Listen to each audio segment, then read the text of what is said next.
আপনারা এখন দেখছেন অমৃত ভগবত। মাঝে প্রয়াগ তীর্থে যাচ্ছিলেন এক মহান আচার্য। একটা যুবক সন্ন্যাসী বললেন, বাবা এই বোঝকাটা আপনার যা কিছু আছে একটু মাথায় দিন না, একটু সেবা করার সুযোগ দিন না। বলে, নেবে তুমি তো চলো। উনি বটবৃক্ষের ছায় ঘুমিয়ে পড়েছেন। যেই ঘুমিয়ে পড়েছেন দেখছেন ওনার নাক দিয়ে নাম প্রকাশ হচ্ছে। কথাগুলো যারা সব সময় নামের মধ্যে থাকে তার সমস্ত ইন্দ্রিয় দিয়ে নাম ধ্বনিত হয়। তো নাক দিয়ে নিঃশ্বাস দিয়ে হরিনাম স্পষ্ট শুনছেন উনি। উনি বললেন, আমার জীবন আজ ধন্য, এরকম নামনিষ্ঠ মহাপুরুষের আমি সেবা করার সুযোগ পেয়েছি। উনি যখন উঠেছেন তখন ওনার বলবার জন্য ব্যস্ত, বাবা আপনি এত নামী মহাপুরুষ, আপনার নাসিকা দিয়েই তো ভগবানের নাম ধ্বনিত হচ্ছে, মুখ দিয়ে মানুষের নাম হতে চায় না, আপনার নিঃশ্বাস প্রশ্বাসে ভগবানের নাম হচ্ছে। সঙ্গে সঙ্গে বক্সাটা হাত থেকে নিয়ে বলে, বেরো, মুখ দেখাবি না। কেন বললে জানেন? এই কথাই তো চারিদিকে এখন ছড়িয়ে দেবে, আর আমাকে নিয়ে টানাটানি শুরু করবে। যারা শুদ্ধ ভজনশীল তারা নিজের প্রচার চান না, এতে ভজনের ক্ষতি হয়ে যাবে। এই জন্য বললেন, মুখ দেখাবে না। হ্যাঁ, তুমি আমার নাক দিয়ে নাম শুনতে পেয়েছো? কোথায় অদ্ভুত এইসব বস্তু বলে বেড়াবে, চলে যাও। বলো, আমি এত আগ্রহ নিয়ে বললাম, কোথায় বললে আমার উপর প্রশংসা করবেন যে ওনার নাক দিয়েও নাম বেরোচ্ছেন। এখন প্রকৃত সাধু কখনো সম্মানের কাঙাল। ওনাকে তাড়িয়ে দিলেন, কিন্তু 2 দিন বাদে প্রয়াগ তীর্থে যখন তাকে দেখলেন, কাছে ডেকে এত আশীর্বাদ করলেন, মাথায় হাত বুলিয়ে কানে কানে বললেন, কাউকে বলো না। ওই সময় তোমাকে তাড়িয়ে দেওয়ার কারণ হলো, বললে তুমি চারিদিকেই আমাকে ছড়িয়ে দিতে, কাউকে বলো না। তো নিঃশ্বাস দিয়েও নাম বেরোয়। এরা এত নাম করেছে, এদের চিত্তে এত নাম। হনুমান রাম সীতাকে বুকে দেখাবে কেন, লোমকূপে দেখাবে কেন? আরে একবার অর্জুন শুয়ে আছে, তো অর্জুনের ঘরে গিয়ে দেখা গেল অর্জুনের লোমকূপ থেকে, নিঃশ্বাস থেকে কৃষ্ণ কৃষ্ণ কৃষ্ণ এই শব্দ ভেসে আসছে। একবার বৃন্দাবনে হাল চাষ করতে গিয়ে একটা বড় কঙ্কাল পাওয়া গেল, বুকের কিছু পাঁজরের হাড়। অবাক হয়ে কৃষক দেখলো সেই পাঁজরের হাড়েই হরে কৃষ্ণ নাম লেখা। বৃন্দাবনবাসী বৈষ্ণবদের কাছে নিয়ে গিয়ে বললেন, এত নাম করেছেন উনি, নাম এত ভালোবেসেছেন, ওনার হৃদয়ে নাম অঙ্কিত হয়ে গেছে হাড়ের মধ্যে। এসব কথাগুলো কি শুধু শুনবো? খাওয়া দাওয়া ভোগ বিলাস সংসার করে কাটিয়ে গেলাম, ভগবানের নাম রুচি হলো না, হরিকথাতে রুচি হলো না, তো আমাদের হবেটা কি? এই জন্য হনুমানজি ভগবান শঙ্করের স্বরূপে এসেছিলেন নাম মহিমা জানানোর জন্য, নাম মহিমা প্রকাশের জন্য। রাম নামেই তো পাথর ভাসে। রাম স্বয়ং পাথর ভাসাতে পারেনি, রাম নাম লিখে দিলেই তবে পাথর ভেসেছিল। প্রভু বললেন, এই জন্য আমার থেকে আমার নামকে বেশি শ্রদ্ধা করো, আমার থেকে আমার নামকে বেশি অনুরাগ আনো নামের প্রতি, তাহলেই নাম প্রভু কৃপা করবেন। তার সব থেকে বড় প্রমাণ হরিদাস ঠাকুর। দেখুন, বর্তমান যুগে যদি ভজন বাঁচাতে হয়, নিজেকে বাঁচাতে হয়, ব্রহ্মা পর্যন্ত তিনি তিনি নিজেকে নিয়ন্ত্রণ করতে পারেননি, নিজেকে দমন করতে পারেননি, কিন্তু সেই ব্রহ্মা হরিদাস হয়ে যখন নামাশ্রয় নিল, তখন লক্ষ্যহীরাকে কেন, মায়া দেবীকেও শোধন করে নিল। যে মায়া ব্রহ্মাকেও পরাস্ত করতে পারে, সেই মায়া দেবী হরিদাসের শিষ্য হয়ে গেল। প্রভু 3টে দিন আমার ভাগ্য হয়েছিল মাঝে ফুলিয়ায় পাঠ করতে যাওয়ার, সেই গুফাটা এখনো আছে, যে সাপটা যেখানে বসে ঠাকুরের নাম শুনতেন।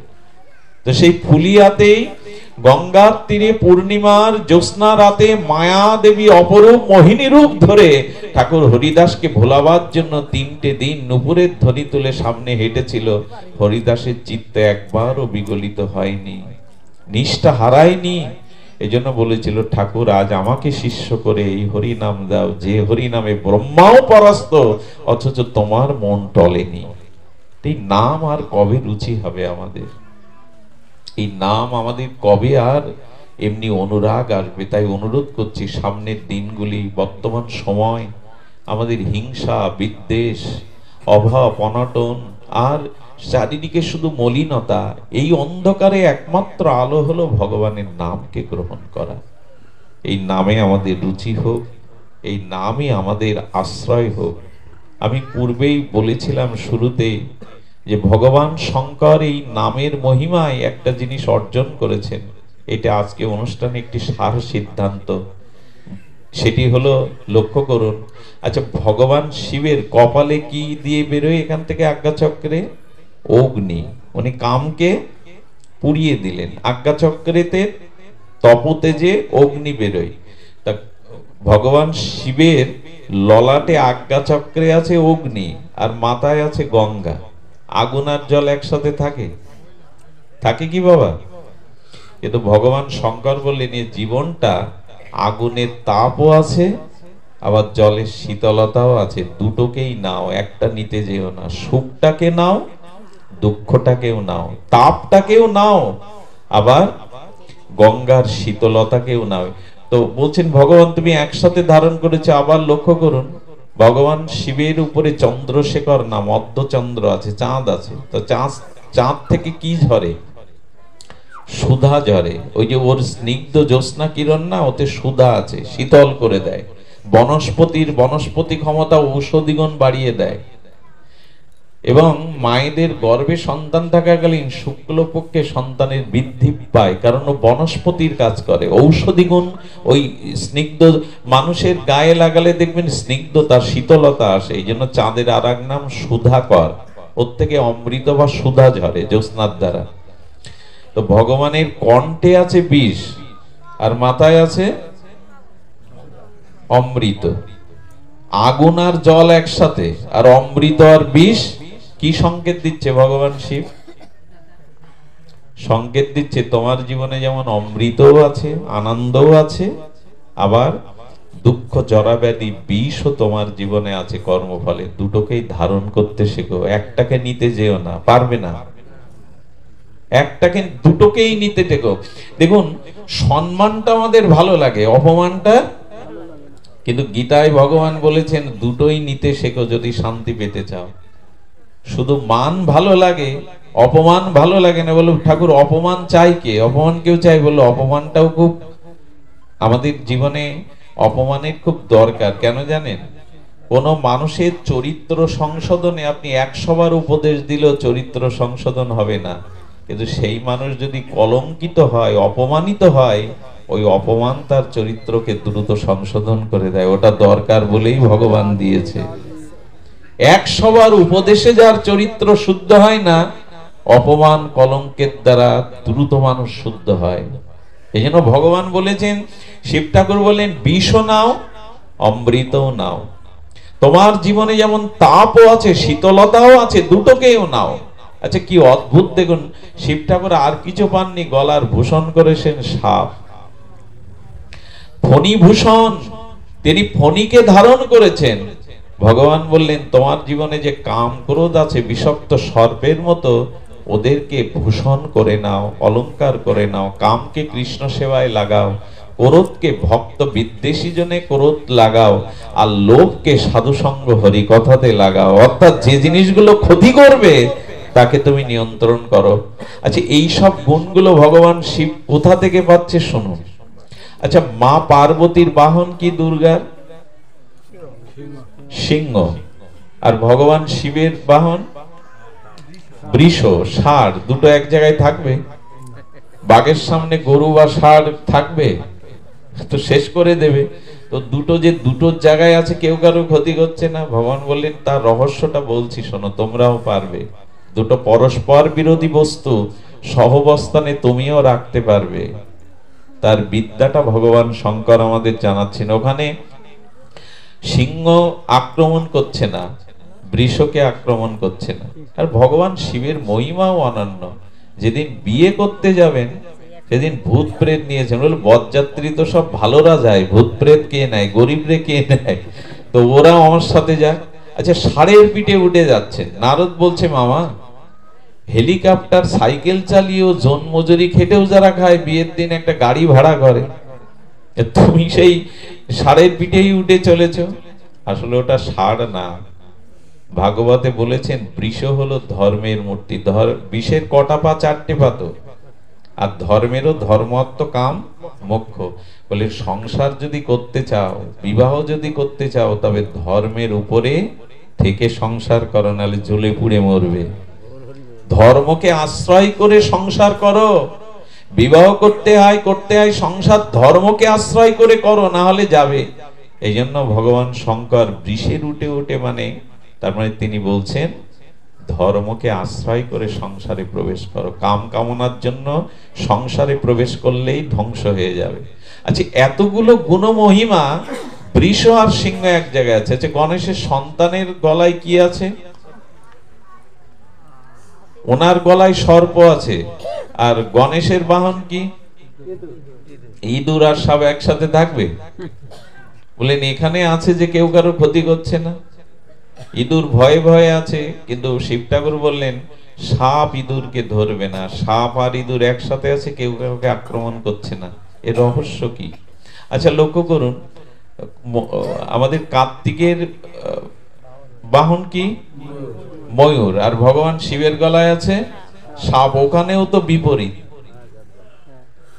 ময়ূর একবার ভাবছে নিচে নামো, কিন্তু ক্ষতি কেউ কারো করতে পাচ্ছে না। বলে সন্তান আছে, স্ত্রী আছে, ভগবান তোমার এত কিছু প্রতিকূল অবস্থা আছে, কৈলাসে আছো, কেউ কারোর ক্ষতি করছে না, এই বিদ্যাটা কি?